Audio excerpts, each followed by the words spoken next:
বেড়া বকরি ছেড়ে দিয়ে লক্ষ্য রাখো, আমার নবী বেড়া বকরি দুম্বা ছেড়ে দিয়ে ঘুমায়া থাকে।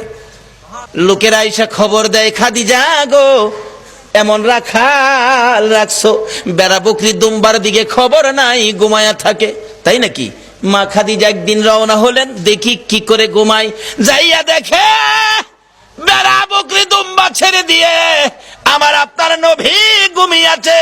বড় বড় অজগর সাপ এসে নবীজির মাথার উপর ফনা ধরে ছায়া দিতেছে। খাদিজা বলেন, না না, এই রাখালের বকরি জংলার বাগে নিবে না।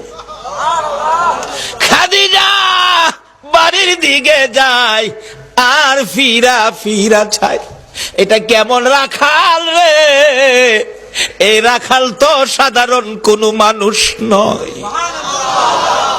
খাদিজা চিনে ফেলেছে। বেড়া বকরি দুম্বা নিয়ে বাড়িতে আসতে বলো আমার রাখালকে। আমার নবী দুপুর বেলায় বেড়া বকরি দুম্বা নিয়ে বাড়িতে রওনা হলে খাদিজা বাংলা রুমে বসে বসে দেখে, এটা কেমন রাখাল রে?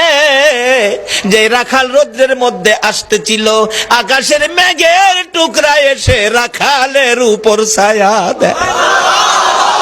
খাদিজা বলেন, মাবুদ, মাবুদ রে, এটা কেমন রাখাল আমার বাড়িতে?